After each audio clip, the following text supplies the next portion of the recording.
رسول اکرم صلی اللہ تعالیٰ علیہ وسلم نے اللہ تبارک تعالیٰ کے اس کلام کی طرف جب امت کو دعوت دی تو پیارے رسول صلی اللہ تعالیٰ علیہ وسلم کی اس دعوت کے نتیجے میں جو لوگ آپس میں ایک دوسرے کے خونی پیاسے تھے، جو دشمن تھے، سال ہا سال سے دشمنیاں چلی آ رہی تھیں، بلکہ نسل در نسل دشمنیاں چلی آ رہی تھیں، وہ سب کے سب آپس میں متحد ہو گئے۔ اور قرآن کریم نے ان کے اتحاد کا نقشہ یوں کھینچا وَكُنْتُمْ عَلَى شَفَا حُفْرَةٍ مِّنَ النَّارِ کہ تم آپس میں افتراق و انتشار کی وجہ سے بالکل جہنم کے کنارے پر تھے، بس مرے اور سیدھے جہنم میں پہنچے۔ مگر اللہ تبارک تعالیٰ نے اس قرآن کریم اور محمد رسول اللہ صلی اللہ علیہ وسلم کے لائے ہوئے دین کی برکت سے آپ کو اس جہنم کے کنارے سے بچا لیا۔ فَأَنْقَذَكُم مِّنْهَا اللہ نے تمہیں وہاں سے بچایا، اللہ نے تمہیں گرنے نہیں دیا۔ کیوں؟ اللہ نے عظیم الشان رسول بھیجا ہے، اللہ نے عظیم الشان کتاب اتاری ہے، اور اس کتاب اور اس رسول کی برکت سے تم سب آپس میں متحد ہوگے۔ اب اس اتحاد کو رسول اللہ صلی اللہ تعالی علیہ وسلم نے اپنی مبارک حدیثوں میں کس طرح سے ذکر فرمایا کہ امتی مسلمہ نہ تو ایک قوم پر جمع ہو سکتی ہے، نہ ایک قبیلے پر جمع ہو سکتی ہے، نہ ایک زبان پر جمع ہو سکتی ہے، نہ ایک برادری پر جمع ہو سکتی ہے، اور اسی طرح سے نہ جغرافیائی تقسیموں پر جمع ہو سکتی ہے۔ اگر یہ امت جمع ہوگی تو قرآن و سنت پر جمع ہو، بس اس کے اجتماع کا اور کوئی راستہ نہیں۔ یہاں تک کہ بھائی بھائی سے جو محبت کرے گا قرآن و سنت کی روشنی میں ہی محبت کرے گا۔ یہاں تک کہ بھائی اور بہن کا جو تعلق ہے، باہمی رشتہ داریاں ہیں، اولاد اور ماں باپ کی جو محبتیں ہیں، وہ محبتیں بھی قرآن اور سنت کی بنیادوں پر برقرار رہیں گی۔ اگر اس وحدت کو امت مسلمہ کے درمیان میں اتحاد، امت مسلمہ کے درمیان میں وحدت، امت مسلمہ کے درمیان میں ایک ہونا، اگر اس کی بنیاد قوم پر ہوتی تو کچی بنیاد، اگر بنیاد زبان پر ہے تو کچی بنیاد، اگر بنیاد آپس میں جڑنے کی وہ جغرافیائی تقسیم پر ہے تو کچی بنیاد، قرابت داری پر ہے تو کچی بنیاد ہے۔ قرآن کریم کیا بنیاد بتاتا ہے؟ قرآن کریم جو بنیاد بتاتا ہے وہ تعاونوا علی البر والتقوی ولا تعاونوا علی الاثم والعدوان۔ قرآن کریم بنیاد بتاتا ہے تقوی اور ایمان، تقوی اور ایمان۔ رسول اللہ صلی اللہ تعالی علیہ وسلم نے ارشاد فرمایا، اب سنیے گا آپ نے مسلمان کی تعریف کیسے کی، مسلمان کس کو کہتے ہیں؟ آپ سب کے سب تشریف لائے جلدی، اور آپ نے بات سننا شروع کی، اور آپ بات سن رہے ہیں، اور آپ نماز جمعہ کے لیے تشریف لائے ہیں۔ سب کے سب ہم اپنے آپ کو مسلمان کہتے ہیں، مگر پیارے رسول صلی اللہ علیہ وسلم نے کیا خوبصورت نشانی بتائی۔ کیا وہ نشانی ہمارے درمیان موجود ہے؟ کیا وہ نشانی جو رسول اللہ صلی اللہ تعالی علیہ وسلم نے کمال ایمان کی نشانی بتلائی، اور جس نشانی پر ایمان والے کی نجات کا دار و مدار ہے، کیا وہ نشانی موجود ہے؟ آپ نے ارشاد فرمایا المسلم اخو المسلم، مسلم تو مسلم کا بھائی ہوتا، مسلمان مسلمان کا بھائی ہوا کرتا ہے۔ کیا معنی؟ جس طرح سے ایک بھائی اپنے بھائی کے لیے خیر خواہی چاہتا ہے، اس طرح سے مسلمان مسلمان کے لیے خیر خواہ ہوتا ہے۔ نمبر 2، آپ نے ارشاد فرمایا مسلمان مسلمان پر ظلم نہیں کرتا، یہ پہچان بتائی، مسلمان مسلمان پر ظلم اور زیادتی نہیں کرتا۔ نمبر 3 ارشاد فرمایا ولا یخذلہ، مسلمان مسلمان کو بے یار و مددگار بھی نہیں چھوڑتا، مسلمان کو بے یار و مددگار بھی نہیں چھوڑتا۔ کسی راستے میں اگر ہم نے دیکھا کہ ہمارا ایک مسلمان بھائی، اس کی لوگ پٹائی کر رہے ہیں اور اسے پیٹ رہے ہیں، تو ایمانی حرارت اور غیرت کا تقاضا ہے کہ ہمیں کھڑے ہونا چاہیے، ہمیں پوچھنا چاہیے۔ ہم یہ کہہ کر نظر انداز کر دیتے ہیں کہ بھائی ہمیں کیا لگے یہ بات، چھوڑو وہ جانے، اس کا کام جانے۔ پڑوسی کو تکلیف ہے، پڑوسی مبتلا ہے، پریشانیوں میں مصیبتوں میں گرا ہوا ہے، ہم نے اس کو بے یارو مددگار چھوڑا ہوا ہے، اور ہم یہ کہتے ہیں اسے کرنے دو۔ میرے گھر میں مصیبت آئی تھی تو یہ میری مصیبت میں میرا معاون اور مددگار نہیں بنا تھا، آج اس کے گھر میں مصیبت آئی ہے، میں کیوں مددگار بنوں؟ رسول اللہ صلی اللہ علیہ وسلم ایسا دین نہیں لے کر آئے. آپ یہ دین لے کر آئے ہیں کہ اگر تمہارا بھائی تمہارے ساتھ اس نے مدد نہیں کی اور تجھے بے یارو مددگار چھوڑ دیا تو آج اس پر مصیبت آئی ہے، تو تیرے ایمان کا تقاضا یہ ہے کہ تو اسے بے یارو مددگار نہ چھوڑ بلکہ اس کے ساتھ تجھے مدد کرنی چاہیے. ولا یحقرہ، ارشاد فرمایا مسلمان کو حقیر نہیں جانتا، مسلمان کو حقیر نہیں سمجھتا. پھر رسول اللہ صلی اللہ تعالی علیہ وسلم نے اپنے قلب مبارک، اپنے دل مبارک کی طرف اشارہ کر کے ارشاد فرمایا التقوی ہونا، اللہ کا ڈر اور خوف تو ادھر ہوتا ہے. مطلب یہ ہے کہ یہ جو باتیں ہم نے بتائیں کہ مسلمان کا خیر خواہ ہوتا ہے، مسلمان پر ظلم نہیں کرتا، مسلمان کو بے یارو مددگار نہیں چھوڑتا، اور مسلمان کو حقیر نہیں سمجھتا، ان چاروں باتوں کا تعلق کس کے ساتھ ہے؟ تقوی کے ساتھ ہے. دل میں اللہ کا خوف ہوگا تو بات بنے گی، ورنہ نہیں بنے گی. اور 3 مرتبہ آپ نے دل کی طرف اشارہ کر کے ارشاد فرمایا تقوی ادھر ہے، دل ادھر ہے. یعنی آپ نے ارشاد فرمایا خوف خدا یہاں جمع ہوتا ہے. اگلی بات سنیے گا. پیارے رسول صلی اللہ تعالی علیہ وسلم نے انسان کے برا ہونے کی نشانی کیا بتائی؟ آدمی کے برا ہونے کی نشانی کیا ہے؟ رسول اللہ صلی اللہ تعالی علیہ وسلم نے برا ہونے کی نشانی یہ بتائی بحسب امرئ من الشر، بحسب امرئ من المرء ان يحقر اخاہ المسلم. آدمی کے برا ہونے کے لیے اتنی ہی بات کافی ہے کہ اپنے مسلمان بھائی کو وہ حقیر جانتا ہے. اللہ اکبر. وہ معاشرے میں بڑے بڑے گناہ جن کو سمجھا جاتا ہے وہ نہیں کرتا. وہ زنا کا مرتکب نہیں ہے، وہ چوری کا مرتکب نہیں ہے، وہ ڈاکہ بھی نہیں ڈالتا، وہ کسی کو مارتا بھی نہیں ہے، وہ ناجائز کسی کی عزت پر حملہ نہیں کرتا، کسی کے مال کو نہیں لوٹتا، مگر اپنے بھائی کو مسلمان کو حقیر جانتا ہے. رسول اللہ صلی اللہ علیہ وسلم نے ارشاد فرمایا بس یہ برا آدمی.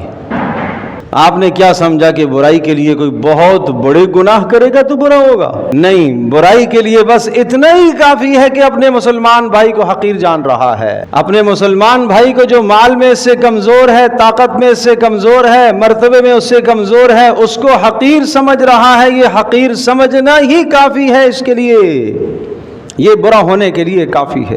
رسول اللہ صلی اللہ علیہ وسلم نے ارشاد فرمایا کل المسلم علی المسلم حرام دمہ وعرضہ ومالہ. سن لو، ہر مسلمان دوسرے مسلمان کے لیے قابل احترام ہے. ہر مسلمان کی جان دوسرے مسلمان کے لیے قابل احترام ہے.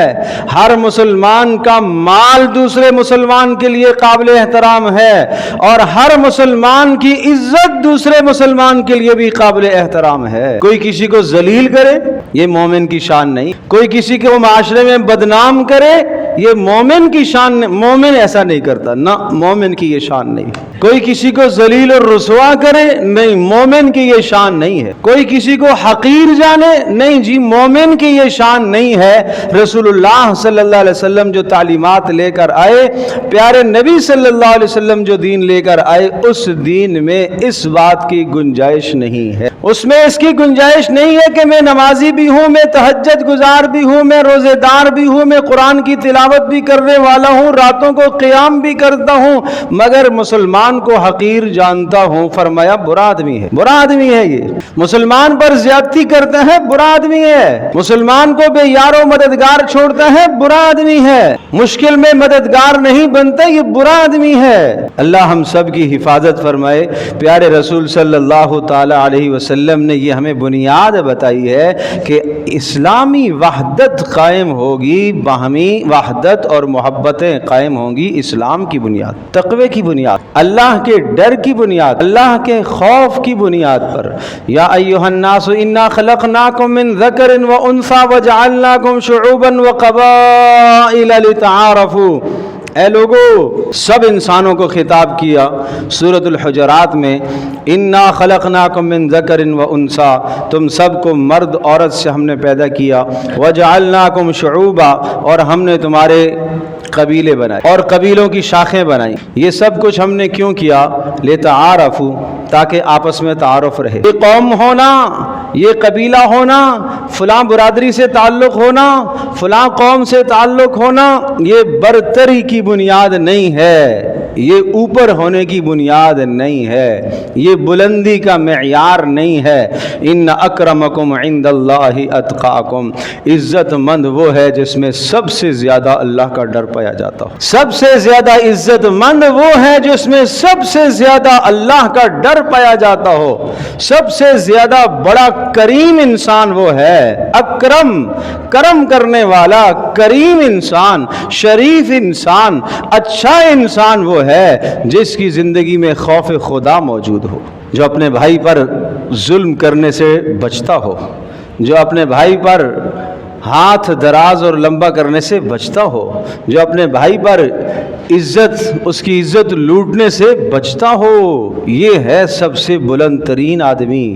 قومیت پر بلندی نہیں ملتی، خاندان پر بلندی نہیں ملتی، مال پر بلندی نہیں ملتی۔ پیارے رسول صلی اللہ علیہ وسلم کا ارشاد گرامی ہے، جس شخص کو اس کے عمل نے پیچھے کر دیا، سنیے گا، جس شخص کو اس کے عمل نے پیچھے کر دیا، اس کا نسب اس کو آگے نہیں لے جا سکتا۔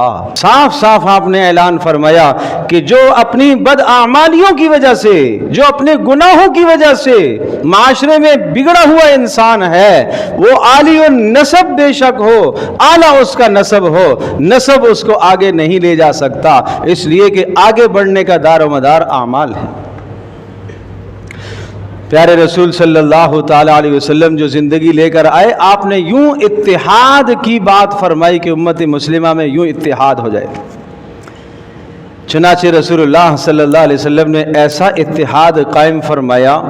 رسول اللہ صلی اللہ علیہ وسلم جب ہجرت فرما کر مکہ مکرمہ سے مدینہ منورہ تشریف لے گئے تو آپ نے انصار اور مہاجرین کے درمیان میں اخوت کو قائم فرمایا، بھائی چارگی کو قائم فرمایا، آپس میں بھائی بھائی بن گئے، اور وہ بھائی بندی اتنی مؤثر ثابت ہوئی کہ ایک مسلمان دوسرے مسلمان کو اپنی جائیداد میں شریک کرنے لگا، یہاں تک کہ مرتے وقت بھی یہ سمجھتے تھے کہ جس کو رسول اللہ نے ہمارا بھائی قرار دیا، یہ ہمارے مال میں اور ہماری جائیداد میں، ہماری میراث میں شریک ہوگا۔ پھر سمجھایا کہ نہیں، میراث میں شراکت ہوگی قرابت داری کی بنیاد پر۔ یہ اسلامی بھائی چارگی ہے، یہ اسلامی بھائی چارہ ہے، یہ اسلامی اخوت کو رسول اللہ صلی اللہ علیہ وسلم نے قائم فرمایا ہے۔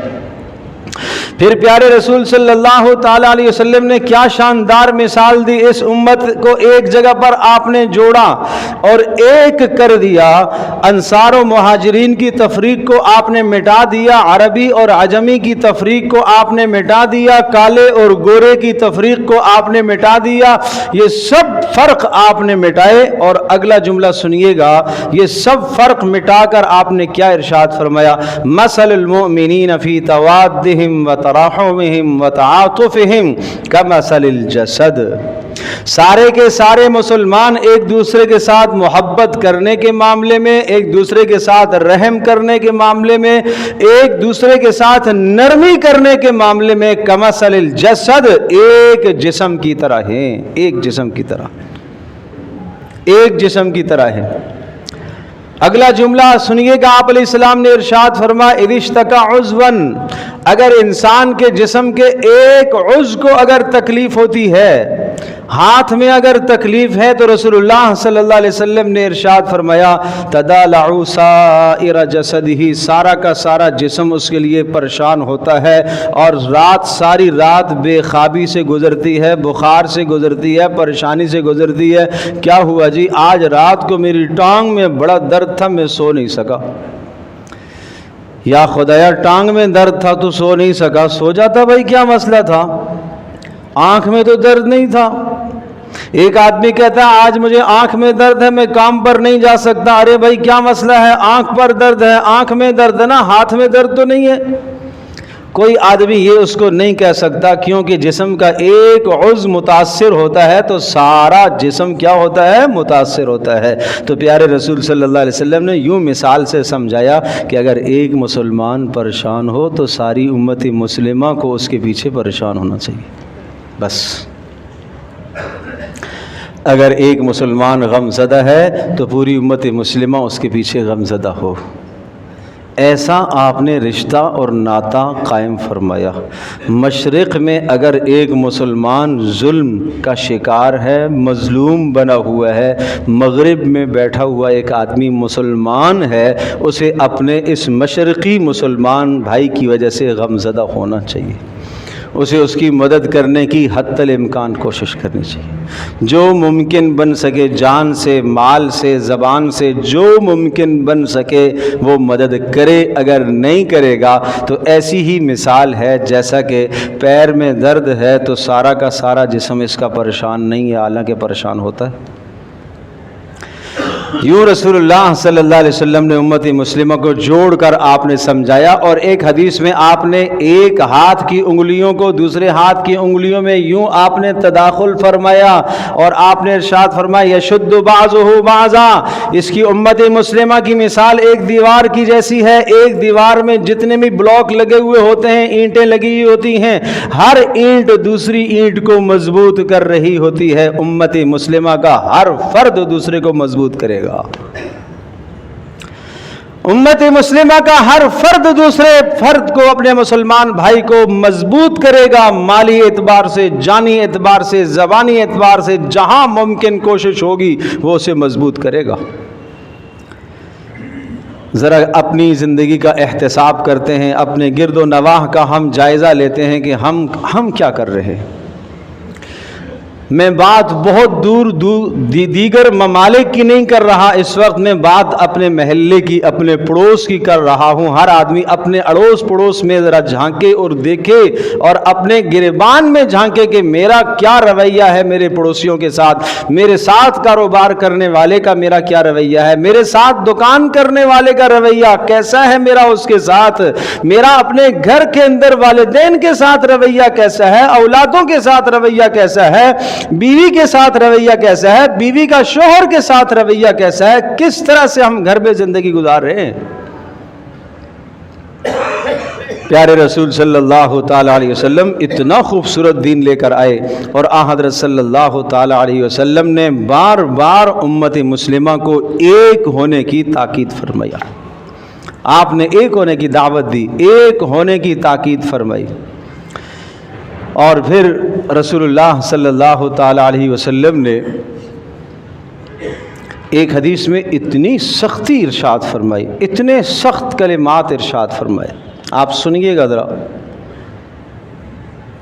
ایمان کس چیز کا نام ہے؟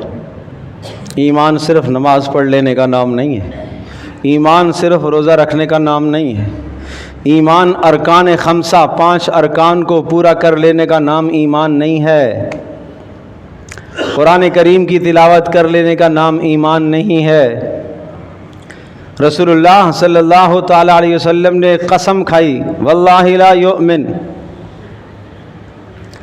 اللہ کی قسم صاحب ایمان نہیں، واللہ لا یؤمن، اللہ کی قسم صاحب ایمان نہیں، واللہ لا یؤمن، اللہ کی قسم صاحب ایمان نہیں۔ کون ہے اللہ کے رسول؟ خواب و خسیرہ، کون کس کے بارے میں آپ ارشاد فرما رہے ہیں؟ جو زنا کا مرتکب ہوا ہے؟ نہیں۔ جو چوری کا مرتکب ہوا ہے؟ نہیں۔ جو ڈاکہ زنی میں مبتلا ہے؟ نہیں۔ جو کیا جرم ہے اس کا، کیا جرم ہے اس کا جس کے بارے میں اللہ کے رسول صلی اللہ علیہ وسلم نے 3 قسمیں کھائیں اور 3 مرتبہ ارشاد فرمایا صاحب ایمان نہیں ہے، صاحب ایمان نہیں ہے، صاحب ایمان نہیں ہے۔ من لا یأمن جارہ بوائقہ، من لا یأمن جارہ بوائقہ، جس کا پڑوسی اس کی شرارتوں سے محفوظ نہ ہو وہ صاحب ایمان نہیں ہے۔ جس کا پڑوسی اس کی شرارتوں سے محفوظ نہ ہو وہ صاحب ایمان نہیں ہے۔ اپنے گھر سے پانی گرا دیا، پڑوس کے گھر میں پانی گر رہا ہے، پڑوس کے دروازے پر پانی گر رہا ہے، پڑوس کی گاڑی پر پانی گر رہا ہے، اسے خبر ہی نہیں۔ کیا یہ جو پانی باہر اضافی، ایک تو اسراف ہو رہا ہے، فضول خرچی ہو رہی ہے، دوسرا مسلمانوں کا راستہ خراب ہو رہا ہے، کیا اس سے مسلمانوں کو تکلیف تو نہیں ہو رہی ہے؟ گھر اونچا ہے، فلیٹ نما گھر ہے، وہاں سے پانی بہ رہا ہے، یہ تو ہے 5ویں منزل پر، یہ تو ہے 7ویں منزل پر، مگر پانی بہا کر چھوڑ دیا، یہ نہیں فرق کر رہا کہ یہ گندا پانی ہے، یہ ناپاک ہے یا پاک ہے، اور نیچے گزرنے والے آدمی کی نمازی آدمی گزرتا ہے، اس کے کپڑے خراب ہو رہے، چھینٹیں پڑ رہی ہیں، اور نیچے رکھا ہوا سامان خراب ہو رہا ہے، گزرنے والے کے کپڑے خراب ہو رہے ہیں، گزرنے والا آدمی پریشان ہو رہا ہے، اور اوپر والے کو خبر نہیں ہے، وہ کہتا ہے نہیں میرا کیا تعلق ہے، میں یہ نہ کروں تو میں کیا کروں، میں کہاں گروں؟ کیا یہ بات کہنے سے بات کافی ہو جائے گی، جواز بن جائے گا کہ میرے پاس گرانے کی جگہ نہیں ہے؟ کیا قیامت کے دن تو کیا جواب دے گا؟ کیا رسول اللہ صلی اللہ علیہ وسلم کی حدیث کان میں نہیں پڑی ہے؟ واللہ لا یؤمن، واللہ لا یؤمن، واللہ لا یؤمن، صاحب ایمان نہیں، صاحب ایمان نہیں، صاحب ایمان نہیں۔ کون نہیں؟ فرمایا جس کا پڑوسی کی اس کی شرارتوں سے محفوظ نہ ہو سکے، صاحب ایمان نہیں۔ تو ذرا اپنا احتساب کیجئے میرے عزیز دوستوں اور بزرگوں، رسول اللہ صلی اللہ علیہ وسلم کی تعلیمات کو دیکھیے اور اپنی زندگی کو پرکھیے کہ ہم کہاں کھڑے ہیں۔ کیا میری وجہ سے میرے کسی پڑوسی کو تکلیف تو نہیں ہو رہی ہے؟ میرے گھر کے سامنے سے گزرنے والے کو کوئی تکلیف تو نہیں ہو رہی ہے؟ کسی راہگیر کو کوئی تکلیف تو نہیں ہو رہی ہے؟ میرے کسی عمل سے کسی راہگیر کو تکلیف تو نہیں ہو رہی ہے؟ میں نے کوئی غلط پارکنگ تو نہیں کی ہے جس سے دوسرے کو تکلیف ہو رہی ہو اور وہ انتظار میں کھڑا ہو؟ یہ ہمارے ہاں تو ان کو ہم کوئی چیزیں سمجھتے ہی نہیں ہے نا۔ پورا روڈ ہر جگہ پر سواری کو، اپنی سواری کو کھڑا رکھنا، یہ ہم حق سمجھتے، یہ تو ہم حق سمجھتے ہیں۔ میری وجہ سے کسی دوسرے کو کوئی اذیت تو نہیں ہو رہی ہو، کسی ایسی جگہ پر یہ ایک بالش اپنے گھر سے باہر بڑھا دینا، صرف ایک بالش، اس سے ایک بالش میں کیا ہوگا؟ ایک ہی بلاک رکھے گا نا۔ رسول اللہ صلی اللہ علیہ وسلم نے ارشاد فرمایا جس نے کسی کی زمین دبا دی، ایک بالش بھی دبا دی ہو، وہ قیامت کے دن وہ زمین یہاں سے لے کر نیچے 7 زمینوں تک توق بنا کر اس کے گلے میں ڈال دی جائے گی۔ کہیں سے دیوار کھینچ کر آگے لے آیا، کہیں سے اپنی حد بندی کو اس نے خراب کر دیا۔ اللہ اکبر، رسول اللہ صلی اللہ علیہ وسلم کی بڑی پیاری تعلیمات ہے۔ حضرت صلی اللہ تعالیٰ علیہ وسلم نے مدینہ منورہ اپنے شہر کی، رسول اللہ صلی اللہ علیہ وسلم نے جب آپ نے وہاں کی بنیادیں رکھی اور آپ نے آبادی، رسول اللہ صلی اللہ علیہ وسلم نے آبادی کے لیے آپ نے کٹنگ فرمائی، تو رسول اللہ صلی اللہ علیہ وسلم کی اس زندگی کے اس پہلو کو پڑھیے۔ میں اپنے بلڈر دوستوں سے درخواست کیا کرتا ہوں کہ تم یہ کام تو کرتے ہو، کبھی رسول اللہ صلی اللہ علیہ وسلم کی سیرت دیکھی ہے کہ رسول اللہ کی یہاں کوئی تعلیمات ہیں کہ نہیں ہے؟ میں یہ دعوے سے کہہ سکتا ہوں کہ رسول اللہ صلی اللہ تعالیٰ علیہ وسلم کی تعلیمات زندگی کے ہر شعبے میں ہمیں ملتی ہیں۔ کوئی جگہ ایسی نہیں ہے جہاں رسول اللہ صلی اللہ علیہ وسلم کی تعلیمات نہ ملتی ہوں، چاہے مسئلہ جدید ہو چاہے مسئلہ قدیم ہو، رسول اللہ صلی اللہ علیہ وسلم کا دین لایا ہوا اس مسئلے کی رہنمائی کرتا ہے، مگر ہم رہنمائی نہیں لیتے، مگر ہم رہنمائی لینے کو تیار نہیں ہیں۔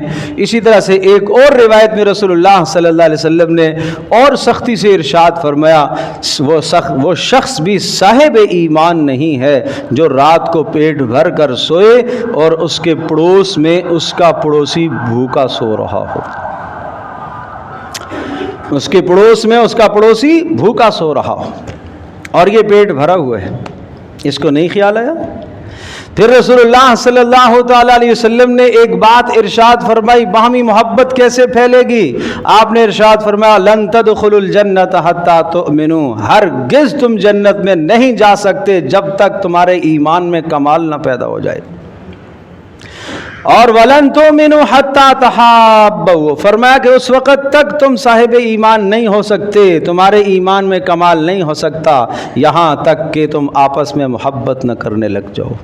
اولا ادلکم علی شیء، کیا ایک بات بتاؤں، لو فعلتموہ، اگر اس چیز کو تم اختیار کر لو، اس عمل کو اختیار کر لو تو تحاببتم، تو آپس میں محبتیں بڑھ جائیں گی۔ کیا کہا؟ جنت میں نہیں جا سکو گے جب تک صاحب ایمان نہیں ہوگے، ایمان میں کمال جب تک نہیں آئے گا جنت میں نہیں جا سکو گے۔ اور ارشاد فرمایا ایمان میں کمال نہیں آئے گا جب تک آپس میں محبت نہیں کرو گے۔ پھر ارشاد فرمایا آؤ میں تمہیں ایک عمل بتاتا ہوں، جب اس عمل کو تم اختیار کرو گے تو آپس میں محبتیں کامل ہو جائیں گی، اور آپس میں محبتیں ہوں گی تو ایمان میں کمال آئے گا، ایمان میں کمال آئے گا تو جنت میں داخلہ ہو جائے گا۔ بھائی وہ ایک چیز آپ نے بتائی، عمل کریں گے سب کریں گے انشاءاللہ۔ چاہتے ہیں کہ اپنی اولاد سے بھی آپ کی محبت بڑھے، اور یہ چاہتے ہیں کہ اولاد کے دلوں میں بھی آپ کی قدر و منزلت پیدا ہو، اور یہ چاہتے ہیں کہ بیوی بھی آپ سے محبت کرے، اور یہ چاہتے ہیں کہ بہن بھائی بھی آپ سے محبت کرے، اور یہ چاہتے ہیں کہ پڑوسی بھی آپ سے محبت کرے۔ اگر یہ سب چاہتے ہیں تو آئیے آج سے رسول اللہ صلی اللہ علیہ وسلم کے اس عمل کو ہم مضبوطی سے تھام لیں۔ آپ نے ارشاد فرمایا افشوا السلام بینکم، سلام پھیلایا کرو، سلام پھیلایا کرو، سلام پھیلایا کرو، سلام پھیلایا کرو۔ گھر میں داخل ہوتے وقت سلام کرتے ہیں بھائی؟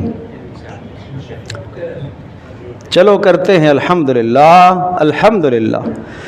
بیوی ہے اسے بھی سلام کرنا ہے، بچہ ہے اسے بھی سلام کرنا ہے، چھوٹا ہے اسے بھی سلام کرنا ہے، بڑا ہے اسے بھی سلام کرنا ہے، ناراضگی ہے اسے بھی سلام ہے، تو مشکل مگر سلام کرنا ہے ناراضگی مگر سلام اسے بھی کرنا ہے۔ مزاج نہیں بنتا، نہیں لگتا، سامنے آ گیا السلام علیکم، پہل کر لو، پہل کر لو، پہل کر لو۔ البادی بالسلام بریء من الکبر، فرمایا سلام میں آغاز کرنے والا تکبر سے بری ہے۔ رسول اللہ صلی اللہ علیہ وسلم نے ضمانت دے دی اس میں تکبر نہیں ہوگا۔ آئیے آج ہم طے کرتے ہیں کہ ہم سلام میں انشاءاللہ پہل کریں گے، سب عزم کرتے ہیں انشاءاللہ۔ گھر میں داخل ہوتے وقت سلام کرنا ہے، بیوی کو بھی سلام کرنا ہے، بچوں کو بھی سلام کرنا ہے، بچیوں کو بھی سلام کرنا ہے، بھائیوں کو بھی سلام کرنا ہے۔ اولاد اپنے ماں باپ کو سلام کرے، اولاد کا حق ہے کہ صبح اٹھتے ہی ماں باپ کی خدمت میں سلامی کے لیے حاضر ہوں، جا کے سلام پیش کریں، رات پوچھے رات کیسی گزری ہے، زیارت کی نیت سے ماں باپ کے پاس جائے۔ جس نے ماں باپ کو یوں محبت بھری نگاہ سے دیکھ لیا، اللہ اس کو ایک مقبول حج اور عمرے کا ثواب عطا کرے گا۔ پوچھا کہ اللہ کے رسول 2 بار دیکھے تو کہا 2 کا ثواب دے گا، 3 بار دیکھے تو کہا 3 کا ثواب دے گا، کہا اگر 100 بار دیکھے تو کہا اللہ تبارک تعالیٰ قادر مطلق ہے، 100 حجوں کا ثواب عطا کرے گا۔ یہ عمل کرنے کے ہیں، ان اعمال سے باہمی محبتیں پیدا ہوتی ہیں۔ تو آج اس پوری کی پوری نشست کا خلاصہ یہ ہے بھائی، آج طے کرتے ہیں کہ ہم اپنے عمل سے کسی مسلمان کو تکلیف نہیں دیں گے انشاءاللہ، ہم کسی کو حقیر نہیں جانیں گے انشاءاللہ، اور ہم انشاءاللہ طے کرتے ہیں کہ ہم کسی کو بے یار و مددگار نہیں چھوڑیں گے انشاءاللہ، اور ہم کسی پر ظلم اور زیادتی نہیں کریں گے انشاءاللہ، اور ہم کسی کو حقیر نہیں جانیں گے انشاءاللہ۔ اور باہمی محبتیں پھیلانے کے لیے کیا کریں گے بھائی؟ سلام کو عام کریں گے، سلام کو عام کریں گے، سلام کو عام کریں گے۔ صحابہ یوں چلتے تھے نا، اور مسجد نبوی میں بیچ میں ستون حائل ہو جاتا تھا، ستون کے بعد پھر ملتے پھر سلام کرتے، پھر ملتے پھر سلام کرتے، پھر ملتے پھر۔ اور کتنے صحابہ ایسے بازاروں میں جاتے تھے، کوئی خریدنا ہے؟ نہیں جی خریدنا نہیں ہے۔ کچھ بیچنا ہے؟ نہیں بیچنا نہیں ہے، مسلمانوں کو سلام کرنے جا رہا ہوں۔ سبحان اللہ، یہ ہیں محبتیں۔ اللہ ان محبتوں پر ہم سب کو عمل کرنے کی توفیق عطا فرمائے، اور یہ اعمال اللہ ہماری زندگی میں زندہ فرمائے۔ وآخر دعوانا الحمدللہ رب العالمین۔